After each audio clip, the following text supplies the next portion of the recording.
Bora lá falar do Cruzeiro aqui no programa O Tempo Esportes com Rafa Nobre, Samuel Venâncio. Ô Rafa, já sabe o time do Cruzeiro aí? Só isso, né, Léo? Boa tarde pra você, pra Dice Abra, o Lelhão e também o Samuca aqui com a gente no Tempo Esportes. Pois é, Léo, e aí quem fez, né? Cruzeiro encerrou essa preparação e como a gente ontem até conversou aqui, algumas situações, o Larcamon deve mesmo manter aquele mesmo time que bateu o Pouso Alegre lá em Uberlândia, mas fica alguns questionamentos, né? João Marcelo vai ser mantido no lugar do Neres, o Papagaio joga mesmo aberto lá pela direita, vai seguir no ataque do Cruzeiro, enfim, essas dúvidas só mesmo no sábado amanhã, 3:30 da tarde, então a gente vai entender como é que foi essa semana de preparação do Cruzeiro. O Cruzeiro que divulgou agora há pouco mais de 30 mil ingressos vendidos, a expectativa sempre aumentando, né? Durante a semana do que iniciou a meta do que tinha o Cruzeiro para esse jogo de amanhã no Mineirão, mais de 30 mil então já vendidos. A ideia do Cruzeiro trabalha com cerca de 37 mil para mais, então vai nessa casa aí de mais de 37 mil. Ontem a gente até destacou aqui com relação à entrada diferente que os torcedores terão, então a entrada pelos portões sul e leste, o portão norte, que é o da Braucarã, né? Ele vai ficar fechado por conta desse show que vai acontecer na Esplanada. Então o torcedor que vai ao Mineirão amanhã, um esquema diferente, e aí com uma expectativa de cerca de 40 mil para esse jogo contra o Uberlândia, encerrando o primeiro turno do Campeonato Brasileiro para o Cruzeiro, que busca essa primeira colocação geral. A gente vai falar disso aqui também, dos cenários possíveis, mas o Cruzeiro vai em busca dessa primeira colocação geral, que não acontece desde 2018. O Cruzeiro só depende dele, uma vitória simples amanhã define o Cruzeiro como o primeiro colocado geral do Campeonato Mineiro. O amarelo superior e o vermelho e o roxo inferior esgotados, então o torcedor que ainda quiser comparecer ao Mineirão amanhã pode correr, porque o ingresso tá indo embora, viu? Tá indo embora, então pode correr para poder comprar. E aí, Léo, para poder a gente trazer a grande notícia do dia, né? A gente que comentava, o Cruzeiro até brincou com isso, assim como fez com o Romero, né? Se tinham visto o Romero, o Cruzeiro brincou com isso. E o Barreal que já estava desde sábado aqui em Belo Horizonte, finalmente foi oficializado o 9º reforço do Cruzeiro, argentino, 23 anos, joga, a gente pode dizer que é um polivalente, mas quase um ponta, né? Pela esquerda ali, vai jogar aberto pela esquerda e aí fazendo o que fez muito na MLS, a Major League Soccer, pelo Cincinnati, jogando como um ala esquerdo, então vem para fazer essa função. Mas de fato, como ele vai atuar, acho que só a gente esperando mesmo para entender. Ele que chega com opção de compra, cerca de 20 milhões de reais. O Cruzeiro contratou por empréstimo até o fim da temporada pelo Cincinnati, clube dos Estados Unidos. Ele que tem uma passagem também pelo Vélez, cria do Vélez, muito novo, né? 23 anos. O Álvaro Barreal chega para ser uma opção e na minha ideia, acho que chega para brigar por titularidade também. O argentino, mais um para essa legião de estrangeiros do Cruzeiro. É verdade. E aí, Samuel Venâncio, o Barreal chega para ser titular no Cruzeiro e pode contribuir, ser mais aproveitado como ala esquerdo mesmo? Abraço, boa tarde, ô Samuel. Fala aí, Léo, boa tarde para quem nos acompanha aqui em O Tempo Esportes. Eu conversei com algumas pessoas e todas essas pessoas me disseram que o Cruzeiro está contratando o Barreal para fazer a ala. Nesse esquema que o Larcamon gosta, por exemplo, o Lucas Vidalba. Dificilmente a gente vai ver o Lucas Vidalba atuando com apenas 2 zagueiros. Vamos colocar Zé Ivaldo e Lucas Vidalba. Isso, em um cenário assim, é mais difícil de acontecer. Pode até ser uma ocasião de jogo, às vezes precisando de atacar mais, enfim. Mas começar dupla de zaga, 2 laterais, o William e Marlon, a dupla de zaga ter Zé Ivaldo e Vidalba, não vai ser tão comum assim, pelo menos foi o que eu pude apurar conversando com algumas pessoas que contratam um defensor que atua há muito tempo, numa linha de 3 zagueiros pela esquerda, que foi, claro, uma ideia aí do Nico Larcamon. E o Barreal também, um ala. Então, Não dá para uma linha de 4 defensores, o Barreal ser o lateral esquerdo, isso é sem chance. Ele pode atuar mais avançado, como um ponta? Até pode, mas ele tá habituado a jogar como um ala pela esquerda. Aí também é dentro desse esquema do Nico, com uma linha de 3 defensores. Por exemplo, o que o William faz pela direita, o Barreal faz pela esquerda.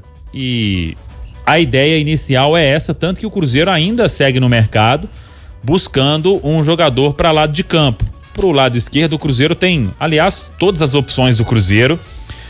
Essas opções se sentem mais à vontade atuando pela faixa esquerda, na ponta esquerda. O Arthur Gomes, o Robert, o Gabriel Veron, quando se recuperar. Então, essas opções de velocidade do Cruzeiro, o time não tem hoje um para a direita. Por exemplo, tentou o Douglas Costa, que seria ali esse jogador para atuar aberto pela direita. Então o Barreal vem para ser ala. Pode atuar mais avançado numa necessidade? Sim, pode. Mas a princípio é para ser ala. Acho que é um jogador de potencial que o Cruzeiro traz numa condição. Eu sou muito favorável, no caso desses jogadores que são gringos, sempre que der para colocar em empréstimo com opção de compra, eu não pensaria 2 vezes. Porque não é sempre todo jogador que vem e vira um Montijo, né? O Montijo chegou com 6 meses, parecia que o Montijo tinha 10 anos de Cruzeiro, né? O Sorin sofreu no início para uma adaptação. O Lucas Romero demorou a adaptar e o Romero veio em definitivo, o Sorin também veio, o Montijo veio. O Arrascaeta precisou de um tempo. Então, tem uma dificuldade maior, às vezes nem sempre tem aquela paciência. Então, se puder vir emprestado com opção de compra, é a melhor coisa e acho que o Cruzeiro acerta muito aí na vinda do Barreal. Pessoal, tô interrompendo esse vídeo para te lembrar de se inscrever no canal de O Tempo Esportes. É só clicar no card que tá aqui na tela, beleza? Concorda, Lélio Gustavo? O Cruzeiro tá acertando aí até nos moldes, né? Como destacou o Samuel Venâncio, com esse contrato, com opção de compra no final da temporada. E sobre essa outra situação que o Samuel levantou, né? Talvez ali não vai jogar com o Zé Ivaldo e também o Vidalba, não devem atuar juntos quando o Cruzeiro jogar com 2 zagueiros. E talvez o João Marcelo saia na frente para ser um zagueiro mais defensor, ou então Neres. Sua opinião, Lélio Gustavo? Olha, Léo, bom, diante dessas informações aí que o Samuel trouxe, né, tá muito claro que a probabilidade do Cruzeiro realmente utilizar sempre uma linha com 3 zagueiros de ofício mesmo é gigantesca, né? E aí, porque eu acho que ele vai encaixar o Vidalba. E aí vai passar o Marlon para ser um ala ou realmente vai colocar o Marlon para brigar ali pela posição com o Barreal. É um dos 2 que vai jogar. Bom, eu, por enquanto, eu falo aqui, eu não conheço o Barreal e para mim tirar o Marlon seria uma grande bobagem porque ele, sem dúvida alguma, é um dos principais jogadores do Cruzeiro. Não tem como você simplesmente falar, não vai jogar mais. Não dá, porque os números são todos eles favoráveis ao Marlon.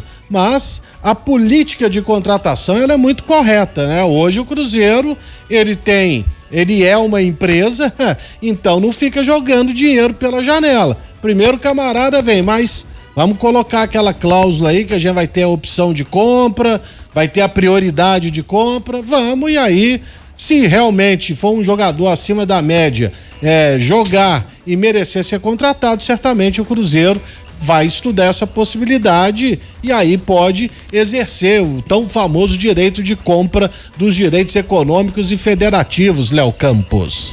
O Rafa, antes de ouvir o Seabra e Admara, o Barreal, ele falou, né? Tem um pequeno trecho dele que o Cruzeiro divulgou, né? É isso, ele se apresentou, Léo, e aí a gente separou esse trecho em que ele se apresenta e vamos ouvir o que falou o Barreal, enfim, oficializado como o 9º reforço do Cruzeiro para a temporada. Bueno, muy buenas impresiones. Llegué a un club muy grande, se nota en las instalaciones. Desde que llegué me fueron a buscar al aeropuerto, así que muy contento, muy feliz de poder llegar a un club así, a este país y un sueño. Estamos aquí en Cruzeiro, estoy muy contento de llegar a este gran club, muy ansioso de comenzar a jugar y estar con mis compañeros. Creo que puedo ayudar mucho en el ataque como en lo defensivo. Y bueno, tratar de dar lo mejor cada partido, creo que eso es lo que me caracteriza. Un mensaje muy lindo de toda la torcida, un apoyo muy grande recibí por redes sociales, así que estoy muy contento também com isso e bueno, espero vê-los pronto. Acho que ele já disse uma coisa que todo treinador gosta, né, Seabra? Creio que consigo ajudar no ataque e no defensivo. Então é a mesmo ala que vai e volta, né? Vamos esperar o Larcamón com certeza conhece o Barreal, né? Porque a contratação foi indicada por ele, então obviamente que ele chega para brigar. Eu acho que ele chega, é um jogador novo, tá dentro da política, como o Samuel, o Lélio disseram, tá dentro da política de contratação que o Cruzeiro vem implementando, então esperar para ver como é que vai ser, como é que ele será usado dentro de campo. Por enquanto tudo é muito mistério ainda, a gente não sabe nem, por exemplo, como é que o Cifuentes vai ser usado, como que o Vidalba vai ser usado, como que os jogadores já estão aí serão usados, qual o esquema que o Larcamón pretende já para amanhã contra o Uberlândia. Esses jogadores, tanto o Vidalba quanto o Cifuentes, estão ok, né? Então eles já até estrearam, já foram apresentados e tal. Eles vão ser titulares amanhã? Já vai implementar 3 zagueiros amanhã? O Cifuentes já ganha uma posição no meio? Aí a gente já vai começar a entender mais ou menos aonde vai brigar o Barreal, né? Porque dependendo de como ele vai armar o time, vai entrar o Barreal ou não, né? Você tem preferência, Dimara? 3 zagueiros? Ou então... Não, eu acho que o Larcamón tá deixando muito claro em todos os jogos que a gente tem feito e tudo que a opção vai ser essa, né? Não, às vezes na função ou às vezes com jogadores que sejam mesmo da posição. E a tendência aos 2 alas. Eu também não conheço o Barreal, não dá para dizer, né, como que pode ser esse fôlego dele pro futebol brasileiro, ou adaptação e tudo mais. O Samuel citou aí alguns jogadores que tiveram dificuldades no início, né? Então, assim, a única certeza que eu tenho é que o Cruzeiro vai mudar muito, né? Que esses caras estão chegando, que o Cruzeiro vai mudar muito. E a certeza também que todos foram pedidos pelo treinador e que a diretoria atendeu a todos os pedidos do treinador, ponto. Agora, se ele tem todos os jogadores que ele pediu, ou na função que ele pediu, na posição que ele pediu, com as características que ele pediu, a tendência é que o time realmente jogue como é a característica dele, que é assim, no esquema dos 3 zagueiros, que é com os alas e tudo mais. E que ele vai saber trabalhar isso, né? Porque são jogadores que ele pediu. Então, essa é a única certeza que eu tenho, é que o time vai mudar muito. Por enquanto é isso. E, Rafa, você falava sobre a expectativa de bom público amanhã no Mineirão, né? O Cruzeiro que tá perto de chegar a uma boa marca no Gigante da Pampulha e se firmando depois de uma temporada de 2023 em que teve uma relação muito estranha com o Gigante, né? Pois é, pouquíssimas vitórias, né? Uma só no ano passado, e o Cruzeiro que só foi estrear lá no meio de maio, né? Já contra o Fluminense, depois de não participar do Campeonato Mineiro, não usar o Mineirão, e aí essa simbiose que geralmente acontece, né? Entre torcida e time também, não aconteceu no ano passado, né? O Cruzeiro acabou não fazendo valer a força que tinha dentro de casa, sofreu muito com isso, e aí o Cruzeiro tenta se apegar aos números. E aí, se o Cruzeiro fizer um golzinho amanhã no Mineirão, vai chegar a marca de número 500 no Mineirão, esse novo Mineirão que fechou para reforma, né? Reaberto em 2013, né? E aí o Cruzeiro com essa possibilidade de alcançar o gol de número 500, e aí alguns jogadores se credenciam para isso, o Dineno, o artilheiro do Cruzeiro na temporada. Enfim, é um número expressivo e o Cruzeiro tem a chance de chegar a essa marca amanhã contra o Uberlândia. Cruzeiro perto então desse gol de número 500 no novo Mineirão. E foi um acerto, né, o Samuel, para essa temporada da diretoria, da SAF do Cruzeiro, que no ano passado teve muita dificuldade em se acertar com a Minas Arena. Foi um imbróglio que imagino que prejudicou o Cruzeiro na temporada passada, mas para esse ano a relação parece que agora foi, né? Agora tá tudo em paz. Pois é, e assim tem que ser, né? Porque o Mineirão, ele virou a casa do Cruzeiro, né? Então, não tem o que aconteceu ano passado, quando o Cruzeiro foi jogar no Espírito Santo, jogou em Sete Lagoas o Brasileiro, jogou lá em Uberlândia, foi uma loucura, né? Então, Cruzeiro definindo isso, né? E se acertando com o Mineirão antes, esse ano, por exemplo, serão poucos shows, né? No gramado mesmo, acho que são pouquíssimos. E até então, pela tabela que foi divulgada, né? A tabela básica aí da Série A, nenhum show ainda coincidindo com o jogo, né? Depende, claro, da Copa Sul-Americana, se o Cruzeiro vai estar no pote 1 ou no pote 2, para saber aquele desmembramento ali da tabela da Sul-Americana, mas não deve ter nenhum problema quanto a isso. Talvez podendo um show ali que vai montar algum palco, reduz um setor, por exemplo, Laranja, mas ficar sem o Mineirão, acho que nessa temporada isso não vai acontecer, e é uma ótima notícia para todo mundo, porque é onde o torcedor do Cruzeiro ele se sente muito confortável, né? Faz parte da vida do cruzeirense o jogo ser o Cruzeiro como mandante no Gigante da Pampulha mesmo, no Mineirão. E o Rafa, o que mais que você preparou pra gente sobre tabela do Cruzeiro? Tem a situação do Campeonato Mineiro também. Sim, vamos falar do Campeonato Mineiro. Antes, até para aproveitar esse gancho do Samuca, a CBF ontem nessa tabela base ainda não tem os dias exatos, tem uma provável data e horário para os jogos, mas o Cruzeiro estreia contra o Botafogo, clássico contra o Atlético já na terceira rodada. Esse clássico do primeiro turno vai acontecer na Arena MRV. Então o Cruzeiro, dos 5 primeiros jogos aqui que vai fazer no Campeonato Brasileiro, o Cruzeiro faz 3 deles no Mineirão, então 3 jogos em casa, a possibilidade do Cruzeiro dar uma arrancada aí, ou então pelo menos somar pontos nesse início de Campeonato Brasileiro. Primeiro, Rafa, e essa terceira rodada com torcida única, né? Com torcida única, né? Aquele acordo que fizeram, né? Então, para os próximos 2 anos aí, com torcida única também lá na Arena MRV. Cruzeiro e Botafogo na primeira rodada, segunda. Eu vou passar até a quinta, né? Passar esse geralzão, não, senão a gente sobra pouco tempo, né, Léo? E aí, Fortaleza fora de casa, lá no Castelão, Atlético na Arena MRV, e aí a possível data para o clássico, dia 20 ou dia 21. E ainda em abril, dia 27 ou 28 contra o Vitória. Depois, na sequência, o Cruzeiro enfrenta o Internacional no Mineirão. Mas aí, pra gente poder falar de Campeonato Mineiro, Léo, tem algumas possibilidades. O Cruzeiro que busca essa primeira colocação geral. Se ganhar, a gente sabe que o Cruzeiro vai enfrentar o Tombense, vai ser o primeiro colocado geral do campeonato. Óbvio, o primeiro colocado do Grupo A vai enfrentar o melhor segundo colocado, que será o Tombense, independentemente do resultado entre ou o América.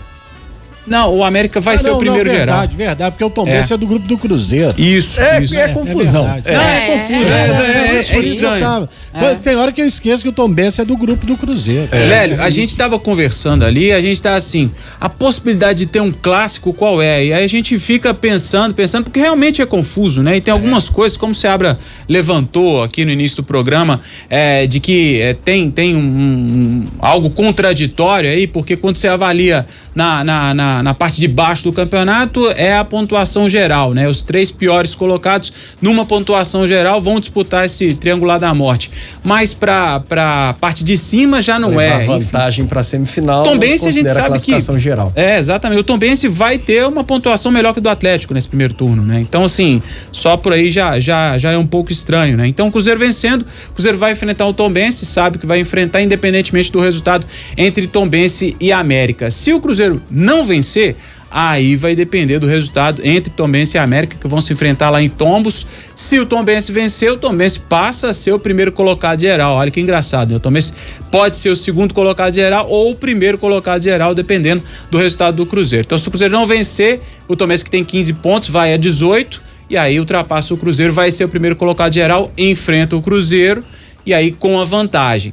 Se o América vencer, aí vai ter o clássico. Porque se o Cruzeiro não vencer, né? A gente tava partindo da ideia de o Cruzeiro não vencer. E o América vencer. Né? Não vencer, não é só não vencer. Não é derrota, se empatar, o América também tem 15, vai a 18, o Cruzeiro fica com 17, o América passa o Cruzeiro e aí vai ser o primeiro colocado geral, vai enfrentar o Tombense e o Cruzeiro enfrenta o Atlético. E aí o Cruzeiro, na condição de primeiro, vai ter a vantagem contra o Atlético, pelo menos nessa semifinal, caso aconteça o clássico. Então, enfim, são os cenários possíveis aí para para essa semifinal aí do Campeonato. Certeza é que Cruzeiro, Atlético, América e Tombense estão classificados. Sim. E o Democrata vai disputar já está classificado também, entre aspas, né? Para disputar o torneio da morte aí. Aliás, quem serão os outros? Pouso Alegre vai disputar? o Patrocinense, o Ipatinga, que vai jogar contra o Atlético, a parte de baixo também tá bem aberta. O Berlândia também tá correndo. Berlândia tá com 8 pontos. O Berlândia se perde pro Cruzeiro, dependendo do que acontecer, pode também se classificar aí. Se classificar é ruim. Pro torneio da morte. Não, mas na parte de baixo, conta a classificação geral? Isso. Ah, tá. Olha, ano passado, pra você ter uma ideia, os 3 times que disputaram o triangular estavam no grupo do América. Ah, que coisa. Agora é difícil de entender isso, né, gente? Como é que você pode ter 2 critérios na mesma tabela, né? Diferentes na mesma competição? Nunca vi isso. E ano que vem, esse pelo arbitral pode ser mudado. Esse regulamento pode ser mudado, porque são 2 anos, né? Então nós já estamos no 2º ano. Eles Pro ano que vem, alguma eles coisa, podem mudar. Mas o negócio de final única, pode mexer alguma coisa, acabar com o negócio de grupos, né? Mas aí é conversa pro ano que vem, né? Você tem alguma preferência, Samuel, de adversário na semifinal? Não tem não. Campeonato Mineiro não dá pra... Porque uma hora ou outra você vai encontrar, né? E o Cruzeiro não tá nessa também de poder escolher adversário. Eu acho que nesses duelos de semifinal, o que é a tendência aí, né? Cruzeiro vencendo, enfrentando o Tombense e América e Atlético do outro lado, é que o Tombense deve jogar em Tombos, né? Tem até um comentário aí de que poderia ir para Ipatinga, mas o Lani Gavioli, que é o presidente do Tombense, ele fez uma reforma bem legal lá no Almeidão em Tombos, a capacidade aumentou, vestiário tá com uma estrutura impecável agora, o ônibus chega ali no estádio mesmo, antes tinha que parar até do lado de fora, então melhorou muito, e o gramado tá um tapete, gramado impecável lá em Tombos. Acho que isso vai valorizar bem, se o jogo realmente for lá, vai valorizar bem o duelo de semifinal aí, quem encarar o Tombense, uma tendência, repito, de ser o Cruzeiro. Vamos ver aí, no sábado, o que acontece. O Tombense que reformou até o estádio na disputa da Série B, né? Passou um tempo da disputa da Série B jogando em Muriaé. Muriaé, né? Acho que pro campeonato seria legal não ter o Cruzeiro e Atlético na semifinal, né? Que aí já é uma praxe aí do campeonato também. O América, claro, tá aí no meio também. Ano passado o América, lembrando, eliminou o Cruzeiro na semifinal com 2 vitórias em cima do Cruzeiro. Então... Foi. Mas é como principal clássico aí, Cruzeiro e Atlético. Se for na semifinal, já fica pelo caminho. É verdade. Algo mais, Rafa? Não, é isso. Então a gente fica esperando aí a lista de relacionados, né? O Cruzeiro deve divulgar ela logo mais, até pra gente entender o que deve ser o Cruzeiro de amanhã, mas acredito não deve ter muita novidade, não. Perfeito. Samuel Venâncio, algum destaque pra fechar? Pois é, como o Rafa disse aí, vamos ver se o jovem Arthur Viana, centroavante do Sub-20, que está treinando no profissional, se ele passa a ser uma opção com a ausência dos outros garotos lá que foram afastados. Eu também acho que não deve ter muita mudança. Se tiver uma mudança, não penso ainda que ele já comece com o Lucas Vidalba, com o José Cifuentes. Acho que esses jogadores vão ganhando aí minutagem com o passar dos jogos. Então, uma tendência aí de uma equipe bem próxima da que começou lá diante do Pouso Alegre, mas vamos aguardar aí a lista dos relacionados para ver se tem alguma surpresa, viu, Léo? Perfeito, abraço, Samuel, e até segunda. Valeu, um abraço, tamo junto, valeu, pessoal. Valeu. Você volta daqui a pouco, né, Rafa? Combinado. Perfeito, daqui a pouco então o Rafa Nobre tá de volta com a gente.